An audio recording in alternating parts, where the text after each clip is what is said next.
Hi and welcome to my very awkward intro. My name is Susan/Bambi and this is Bambi's Rambles. How are we, friends? Are we good? That's good. And if you're not okay, that's okay too.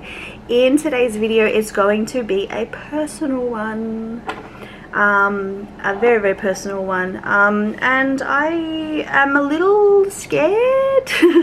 I'm a little scared to talk about it, but I know that my audience has gained positively from some of my found me talking about my mental health and about like me as a person and about my journey and all that sort of stuff, and I haven't really given you guys an update lately on everything that's been going on. So when I first came to YouTube, I was in a very dark place, and I was officially, for the past fucking 10 years, 12 years, was diagnosed with borderline personality disorder. And ever since that diagnosis, I have been on a journey. Let me tell you, a journey. So the journey essentially has been me trying to navigate my mental health. So the journey around my mental health has been, you know, obviously me trying to get help and heal from my trauma as a child, and also navigate my way through a marriage, and navigate my way to being a parent, like being a mom, because I never had that stable environment where I could see these things that my parents did or my family did or those around me did, and I could like emulate to be like that. A lot of the things that I've learned in being a wife and being a mother has come from a lot of wrongs and rights and missteps and even TV shows, if I'm honest with you, because I never had that and never really understood like how to be that way. So I was like, okay, if I can just heal from my trauma, I'll feel better. Like everything will be fine. Well, things just didn't get better. They just got worse and worse. And then the vid hit, you know, the pandemic hit. And my aglorophobia became full-blown aglorophobia, where I was literally scared to leave my home. I had been dealing with that for like maybe 12 months prior, but not as bad. But this really just sent me crazy. And when things started to ease up with the pandemic, I decided that after 7 or 8 years, I wanted to make a YouTube channel. And I've always wanted to have a YouTube channel. And I decided to do it. I came to the platform and I was very shell-shocked, I guess, because I wasn't used to the barrage of, you know, hate comments or videos about me and all these sorts of negative, nasty things. So you'll see on my channel like me being very reactionary to certain situations and certain creators and certain things that they've done to me, like my situation with Tira and Nicole. If my mental health was better, I probably would have handled that a lot better. Same with the Radiant Brit saga. I had a fight with Not Another Housewife. Like, you know, I would have done things a lot differently if I was probably a bit more healthy, a bit more well. Anyway, so I ended up, after all of this, and I'm not blaming the internet for this at all, you know, you can log off and go away and you'll be fine, but after all, like a lot of drama on the internet and a lot of stuff in my own personal life that I'm not comfortable with sharing, because it has to do with other people, and I feel like that's a bit of some private information that they don't need on the internet. They haven't chosen to be on the internet. I have. So I'm just going to keep that down below. Anyway, I ended up having to go to the CAT team. In Australia, the CAT team is the crisis intervention team, which is like basically going to a hospital. You can see them at the hospital. Sometimes they can come to your house and deal with your mental health. Anyway, I got signed up for a program with the CAT team called Project Air, which is a program that is for borderline personality disorder. And I was given all the paperwork and I was like, oh my god, this is great, I can't wait. But I was given all the paperwork and they were going to do it from my house, and I was like, yeah, great. So I sat down and I started reading a lot of this paperwork. And as I started reading it, I just felt more and more like figurative kicks in the head, kicks in the stomach. And a lot of this paperwork was like how to love and interact with your child, how to love and interact with your child at 7, at 12, and all, how to interact with people and all this sort of stuff. And I was like really offended because I was like, again, borderline personality disorder didn't fit the mold for me because it always said this shit about me as a mum. And I have a temper, I'm a little wacky, I'm a little crazy, I'm a lot of things, but I'm a good mum. And I've always shown my children love. And once I started reading through all this paperwork, I was like, I don't want to do this. This isn't going to help me. And I cried to Jose, and I was like, this just made me feel worse. Anyway, so I ended up having one session, and I left the session thinking, you got no idea, bro. Like, you don't know me, you don't know nothing, because like none of this is like relevant to me and what I'm going through. And I told them that. So they eventually set me up to see a psychiatrist, a female psychiatrist that had read my file from when I was 17 and I attempted to take my own life, and I was in a psych ward. And then the next major one was when I was 21, and I had a miscarriage and I lost my mind, and I went back into the same psych ward. So this person had history from there. They also had my childhood history from grief counseling and things like that, because my father committed suicide. So there was a lot there. And I met with her, and I just was just everything out. That was when I was told, and you guys know about this, that I was told that I am autistic. So that there was like a shell shock. It rocked me in a way that I can't explain. Like the feeling, I can't explain. I can't explain the feeling that I got. And then so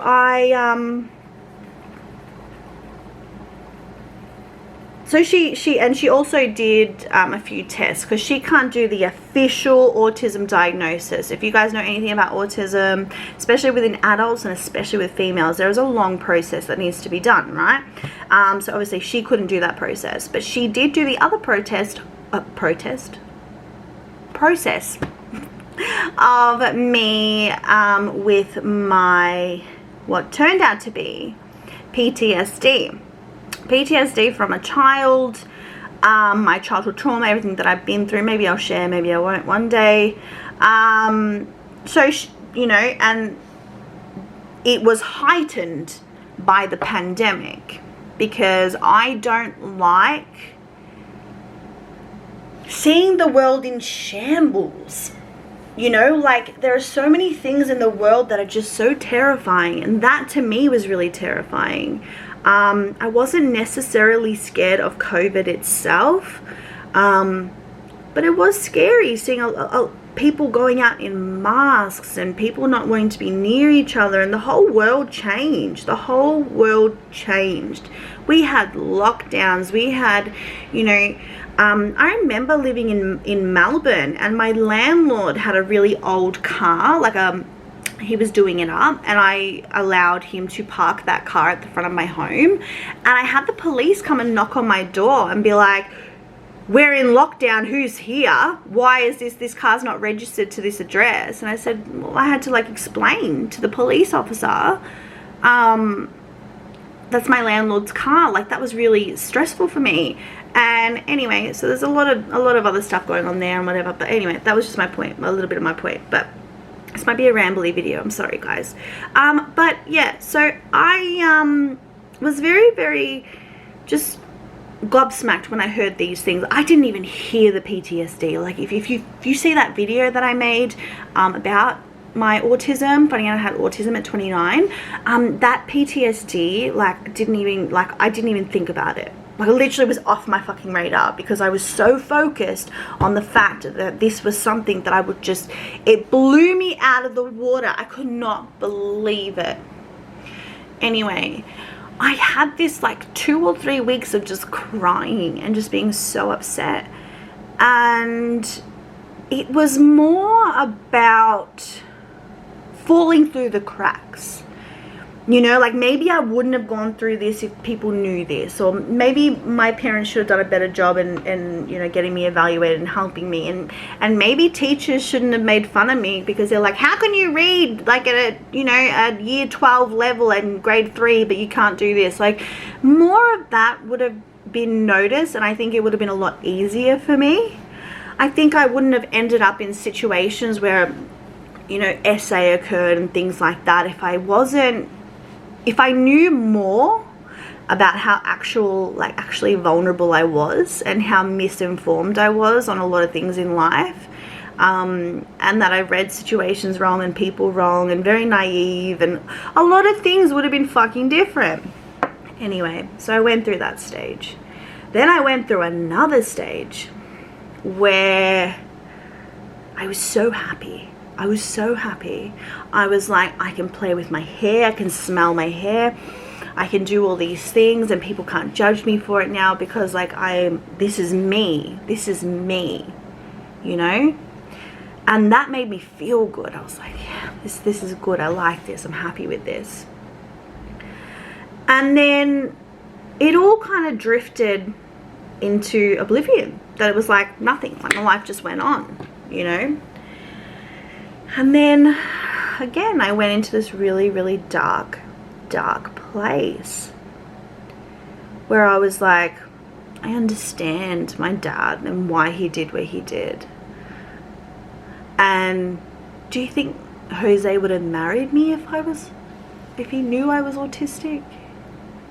Like, I put a lot of like the stigmas and the negative and all this on myself. And I was questioning everything. I was questioning my marriage.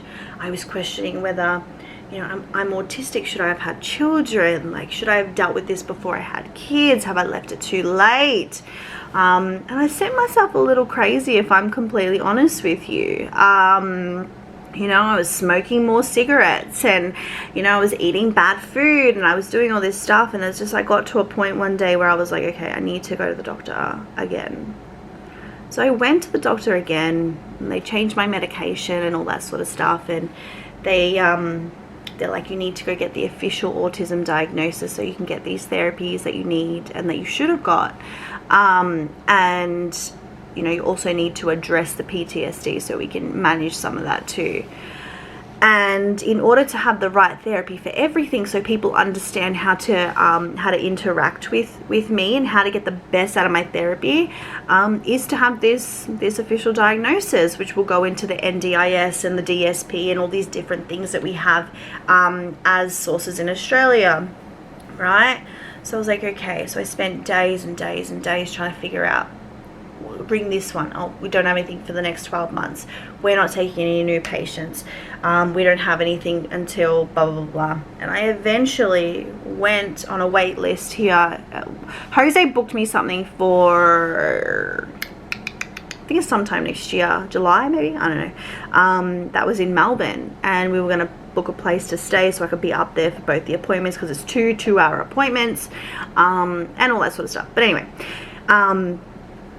I eventually found a place where I live that would put me on a wait list.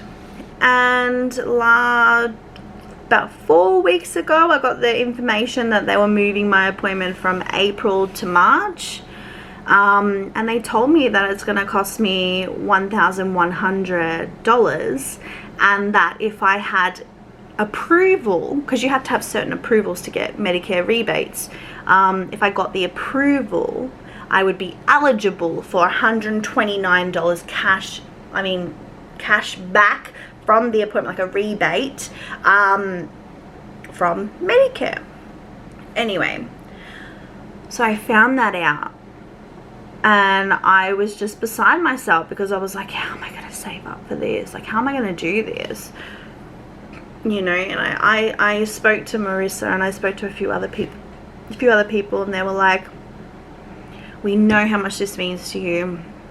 We know how much it costs as a parent, as a mother, like how much, you know, we have one solid income that is Jose's income, and the idea of paying as much as, you know, nearly a month's rent is very overwhelming. Anyway, so everyone's like, make a GoFundMe, make a, you know, PayPal, all that sort of stuff. So I've done that, and there have been some donations. Marissa made the GoFundMe, bless her, because I felt really guilty, because I don't want anyone to be like, she's asking for money and she's ripping us off and she's got money, blah, blah, blah, blah. I don't want that. I don't want that. That's why I find it so tacky sometimes when people count people's coins. Don't count coins, please. And don't talk about people's, like, what they have and that's why they're rich and all this sort of stuff. Like, it's all too much. And I just felt like it would make me very uncomfortable to put that out there. But I was like, look, I have spent my entire life having people treat me like shit. I was an easy target. I know that now. But I was an easy target for people to treat a certain way. And maybe, you know, and I've had to be the mother instead of the child. I've lost my father. I was not protected and taken care of as a child. Like, a lot of things came to my mind where it was like, okay, I wouldn't have been in that fucking situation if someone was looking out for me. I wouldn't have been lashing out at my teachers and then they're just like, oh, she's a bad child. They should have opened their eyes and seen that this girl is struggling. This girl is going through so much. She's like an 8-year-old child and her father just killed himself and her mum's, like, people should have really taken notice of that, and they fucking didn't. And I have tried my best to be a good person, a good member of society. I have been sober for nearly 10 years. Why not just try my luck and see if people will help me? And people have, and that's been incredible, and that's been a real saving grace for me. Do you know what I mean? Like, I've got for this whole entire fund thus far like $70. And whilst some people might say, oh, it's not all paid for, damn it, no, that $70 there has taken $70 off my mind, because it's been rattling me so much, because I have this mentality of I don't know how to do anything for myself, and I'm really trying to do better at that. And that's why, like, I don't post as much as I should on YouTube, because I'm like, fuck, I feel bad, like, you know, I should be with my kids, I should be doing this, I should be doing that, I shouldn't be doing this for myself. Like, do you know what I mean? But I just feel as though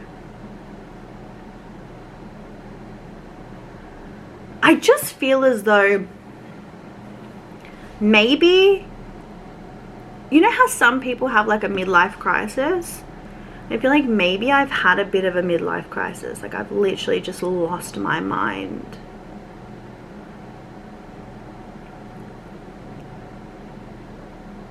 Like,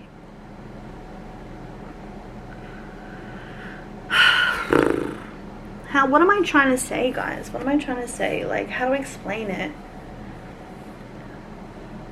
Maybe I had to hit like a rock bottom to try and like finally have a good life, like finally not feel a certain way every day, like maybe I can live in the world now where I kind of understand that I'm not different in a bad way. Like, I don't fit in, but maybe I fit in with others better. You know, maybe I'm not on this lone island alone like I feel like I am. You know what I mean? And I'm just hoping that the past maybe 12 to 24 months have just been a bumpy, confronting ride to where I am now. And I just have to keep myself together and have these therapies and have all this stuff and do all this stuff and do all the right things that I should have done given the chance, when I was younger, when I was not given the fucking chance, no one helped me. No one looked after me. No one cared. No one protected me. And I think that's what bothers me as well. It's like, how can you not? How can you not protect your child? How can you not protect a child? Like, I just don't get it. I just don't get it.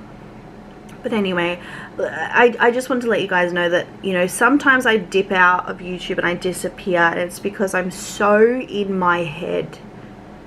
I am so in my head about everything. Like, I am thinking about every traumatic experience and how it correlates back to the fact that I didn't have good senses of other people and what they were capable of and what their goals were with me, about how people have treated me a certain way. It's almost like I've been bullied for being different instead of helped or understood.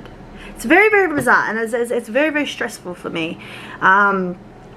But one thing that's been a real positive has been the aglorophobia. So I've been put on a medication that helps with a lot of my anxiety levels, and I was given that medication, and I was actually given that medication to take before I go out in public, and I did that a few times just to get used to being out. And now Jose and I, whenever he's home, whenever we have time, whenever it is, I make a conscious effort to get out of my house. I make a conscious effort to close my computer and get out. Not because I want to, because I don't want to. I want to be at home. I'm a homebody. I've always been that way. But I have to make those sort of efforts, because what was happening at that time was my daughter was like that. She was starting to form that habit of not wanting to go out. My eldest son has that habit as well. And so we're trying to find our balance as a family, where it's like, we are homebodies, all of us are. Not Jose. Well, maybe sometimes, but he likes to get out and about. He likes being in the outdoors. He's very outdoorsy. He's very sports and stuff. So, like, he likes to go play sports with the kids and things like that, which is where I'm going in, like, about to check me watch. This is where I'm going in about 20 minutes to take my kids to soccer. But yeah, so, I don't know. And ever since doing that, there are some days where I find it very, very, very, very, very difficult to leave the house. And Jose is very understanding of that, and so are the kids. Not that they know their mum's scared to leave the house. I don't want to tell them that, so they get scared of leaving the house. Do you know what I mean? But, so that's a positive there.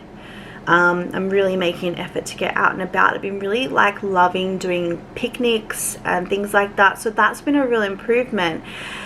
And I feel like even the partial understanding of having autism has not only made me rethink a lot of things in my life, and I've just had this, you know, really, like, I'm reliving everything I've been through, which is really traumatic and really upsetting and really bothersome. But at the same time, I'm also seeing the positive, that this isn't a mental health condition that needs to be sorted. This is me, and I should have absorb that and love that and thrive off that and be like, you know, I am who I am, and I love doing makeup and I love playing with my hair, and I go into like my computer and I find a topic and I research it. Like a few weeks ago I was talking to my mod and I was like, I'm on a deep dive about the Holocaust, you know, like a lot of things like that. And I just go with it now. I write it out and I love it, and I don't fight it, and I don't fight anything about myself anymore, which has been very, very relieving. And, you know, it's elevated my quality of life. And I just hope that I know that I'm still gonna have, because I have them today, I had them yesterday, 2 days ago I was inconsolable, you know, thinking about everything that I've been through and being like, wow, that's hard, man. Like, that's some shit that, like, as a 50-year-old would be hard, but imagine being a 7-year-old, man. Like, that's difficult. That's how I feel. And I know I might feel that way in the next few days, but what I've said to myself is, look, you can't change the past, because you can't. All I can do is improve my future, which in turn kind of improves my kids' lives, because they're going to have a mum that is very self-aware. And when I have that self-awareness and understanding of who I am as in a core way, I can really instill that in my kids and make sure my daughter doesn't end up in the same situations that I was in. So I feel like that's really good. Like, you know, I would have loved to have that when I was a teenager, but we don't always get what we want in life. So I feel as though it's up and down, but I'm really just trying to be me and trying to just, you know, enjoy the things that I love, you know, fashion and reading and cooking and all these things, and reminding myself that time for me is good. You know, time for me is not bad, and I need to have that time because I need to really, like, relive and understand myself again.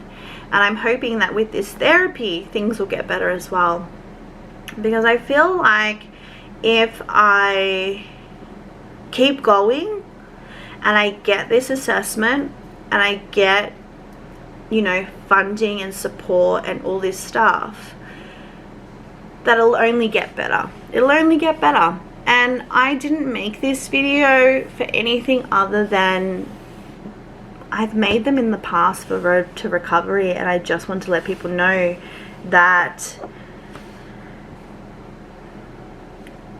I feel like some people in my community, like my subscribers that I've interacted with on Twitter and stuff like that, have really benefited from some of my really honest talks. And I feel like if I can do that, and I can maybe get people just to go look at ASD in females, just go look at it. Trust me, you will see something that you didn't know was actually there. Because autism in girls and women is very, very different to what it is with males and young boys. And me finding out that information changed my life, and I know that some of my subscribers have actually researched that themselves and it's changed their lives. So all I'm hoping for, so right now I'm in limbo until I have this appointment with autism. But because things have been very, very trying for me, I ended up yesterday going to the doctor again and getting a mental health care plan for a online video, because I live in the country. It's offered to regional and rural areas, and I have an appointment tomorrow, a video call tomorrow night with a psychologist. I'm going to use that until my assessment, and then I'll do the proper therapies and PTSD and all this other complex stuff. But I feel like if I have that there once a week or once a fortnight, I am able to just talk things out a bit better and not end up in this place where it's like a cycle and I just end up in my bed away from the world and feeling really, really down. Because I know I have to deal with some of this anger and resentment that I have towards people in my life and in my past. So that is the plan with that. And then March, I think it's a whole lot of limbo till March. So until then, I'm going to put out a lot more content, because I feel like if I put myself on a schedule where I have to put content out, so if I put content out, it's, you know, it's something for me, because I love filming, I love editing, I love getting ready to do my makeup and all that sort of stuff. I love doing it. So I feel like if I do that, keep myself busy, have that therapist or psychologist there, so I I find it very, very hard to tell people how I'm feeling. I kind of go MIA sometimes. Marissa will tell you that. She's like, I hate when you disappear. I was like, I can't help it. I just spat everywhere. I'm like, can't help it.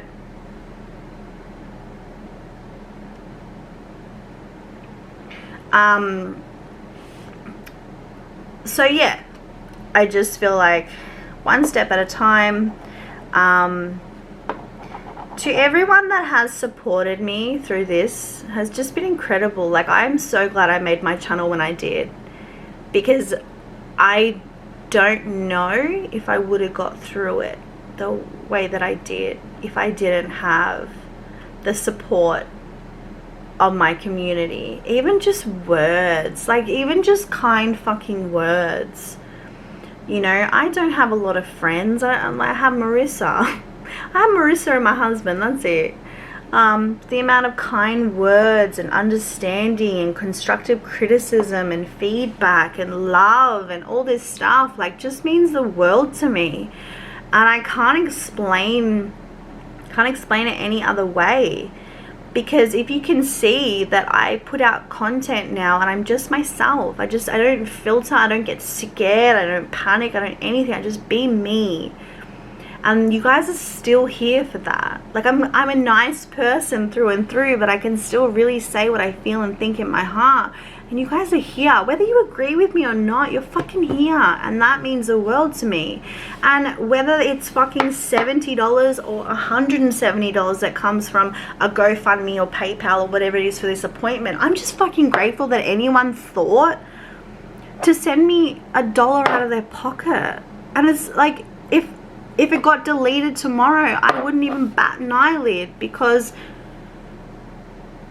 I'm not on here for you guys to just give me money and pay for my appointment. Even just the idea that people want to help me is really, really sweet to me. And I don't want this to come across as sad fishing or anything like that. I hate sad fishing. I think it's so stupid. I think that the idea of sad fishing is just, it doesn't exist to me. Anyway, I made a tweet the other day like, give me your money, this is my sad fishing. And that was poking fun at like people just like, oh, sad fishers, e-beggars. I don't know, maybe you guys will think differently about that. It's up to you. You guys are entitled to your opinion, but I just wanted to just get this all off my chest, because it's been a while since I've just fucking sat down and told you some shit. You know, and I need to do that skincare video. Like, there's so many things I want to do for you guys, because it just is, it's fun. YouTube is fun. We have our dramas, we go in people's chats, and people are starting shit, and you can't support this creator and this creator and that creator and all that sort of stuff. Like, but now I just like, I don't know. I filmed a Radiant Brit video, and I don't even know if I want to put it up, to be honest. Because I have done enough videos on Radiant Brit, and I don't want people to feel like I'm beating on her and beaten down and all that. I don't want to do that. But just filming and just talking and just getting all that out just then, it was really helpful. It was really helpful. I don't know how to end this video, because as you can see, I'm getting a bit uncomfortable because it was very, very raw. But I don't want anyone to come back and be like, she's just doing this for the money. Look, I will link it down below. I'll link my PayPal for this down below, and I will link my GoFundMe down below that Marissa kindly made for me. And if you want to donate, donate. And if you don't want to donate, it's okay. Like, I don't expect that from anybody. I don't expect anything from anyone. I am just trying to really do something for myself. And if I eventually have to find another way to pay for it, I can do that. I will do that. But yeah, anyway guys, I don't know whether you guys want more of these, because I can totally do more of these. I could talk with the hind legs off a horse. Is that what the saying is? I don't know. But I could talk for days, mate. Like, it's fine with me. I know people are going to say, how does she afford cigarettes? Well, cigarettes have been in my budget since before I got married. They've always been in my budget. This $1,200 appointment has never been in my budget, you know. But anyway, Doesn't matter. I'm overthinking things. Like, I feel like people are going to be upset at me. I feel like people are going to be mad at me. I feel like people are going to cancel me over this. You know? Anyway. Thank you so much for watching. I really appreciate it. Remember to like, subscribe, send a pigeon, keep the same energy, and I will see you guys very, very soon for a next one. And I am not entirely sure when Truth Slow Part 2 is coming. I'm thinking next week because I'm trying to work out my calendar because my kids are going to be on summer holidays soon. So bear with me. More content is coming, but the bigger, larger videos might take me a little longer, such as Creeps Me Pasta. Anyway, guys, mwah, bye.